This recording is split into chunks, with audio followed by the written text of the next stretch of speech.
The Sports Update on 88.2 Sanyu FM.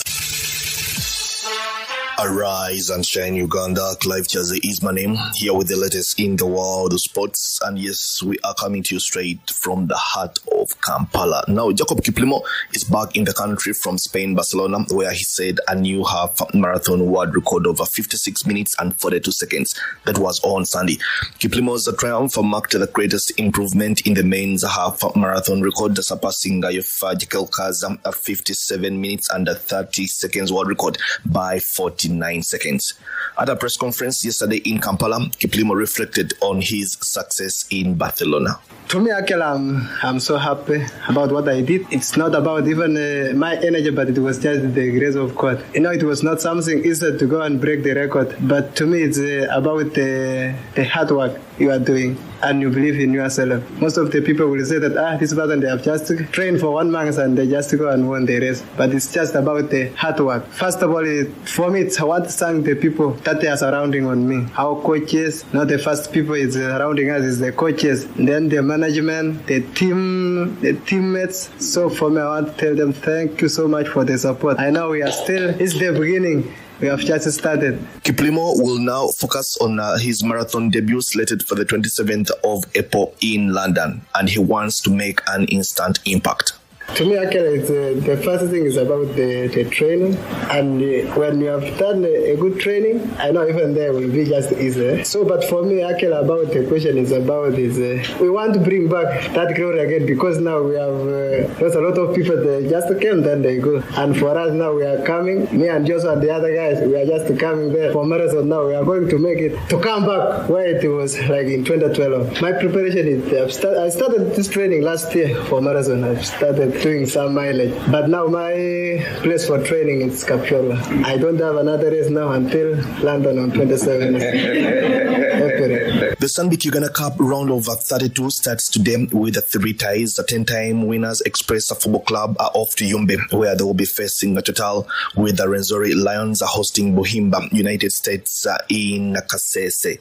9-time winners Sports Club Vida will be visiting Simba in Namlonge, and the former coach Molebi Kwaso wants his players to take the tie with a lot of caution. Our players need to have a lot of responsibility, commitment towards that trophy. We cannot underestimate our opponents because our knockout stages are so tricky. So we need to go out, fight so hard, play well, and do the best to see that we go through. We shall use players who are available, players who really have worked for this game, to see that we come out victorious. In the UEFA Champions League, AC Milan crashed out of the competition after being held to 1-1 draw by Feyenoord in the second leg of the knockout playoff at the San Siro Stadium yesterday. The Italians wiped up a 1-0 deficit in last week's first leg after just 36 seconds, with Santiago Jimenez netting against his former club with the fastest goal in the competition this season.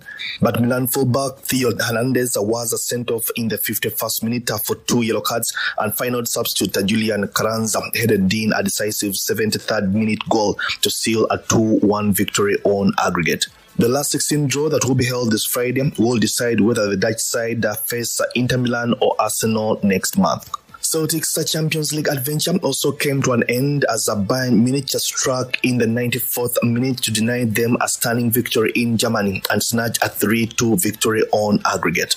Now, a below par Benfica held off a spirited comeback from Monaco in a thrilling 3-3 draw in Lisbon to seal their place in the Champions League last 16 with a 4-3 victory on aggregate. Benfica will be facing either Barcelona or Liverpool in the last 16. Club Brugge also scored 3 first-half goals as they beat Serie A side Atalanta 3-1 to progress in the second leg of their Champions League knockout playoff at Juiz Stadium 5-2 on aggregate. With the last 16 draw to be held this Friday, it will decide whether the Belgium side will be facing Aston Villa or Lille next month. The other set of the playoff resumes today with Borussia Dortmund taking on Sporting PC. PSG are hosting Brest, while PSV are also hosting Juventus. Defending champions Real Madrid at the Santiago Bernabeu will be hosting Manchester City. Now, lastly, the trophy for the FIFA Club World Cup is on a journey to all the cities of the 32 clubs that will be competing at the June 14th to July 13th competition in 11 different states in the USA. In Africa, the silverware has already made its stops at the homes of 12-time African champions Al Ahly, 4-time winners Esperance and Mamelodi Sundowns, igniting excitement amongst fans and the players alike. Mamelodi Sundowns goalkeeper Roden Williams feels like the trophy has aura. Amazing, beautiful. You can see there was a lot of thought that went in behind it, and just to see all the names and the logos on there, it's special. It being the first, I still get goosebumps when I think about it, when I get flashbacks. Just seeing Mamelodi Sundowns logo name on there, it's special. And just the look and the feel. It's a pity. Obviously, we couldn't get our hands on it, but just to be around it, it's like the trophy has aura. When you look at the trophy, you're like, oh, it's got aura. It's got presence, and it's so beautiful. Before making its way to Egypt, South Africa, Tunisia, and later Morocco, the trophy also had a stop in Manchester, where Manchester City fans were left elated. This is my first time seeing it in person, and it's just been spectacular. I saw it online, and I knew that it was going to be really cool, but when I saw it in person, I was like, oh my goodness, this is kind of insane. And I know that Tiffany & Co. created it, and I'm a huge Tiffany girl, so it was even cooler just being here in person to see it. I'm just over the moon. I just am so excited to have football in the U.S. I think that that's going to be amazing, and having my team be that close to where I grew up and where I live is just going to be awesome. I'm so excited to bring my friends to it, and I want to bring my family to it. There's no way that I would not be attending these games. My whole entire summer will be scheduled out for the FIFA. And that brings us to the end of the sports update.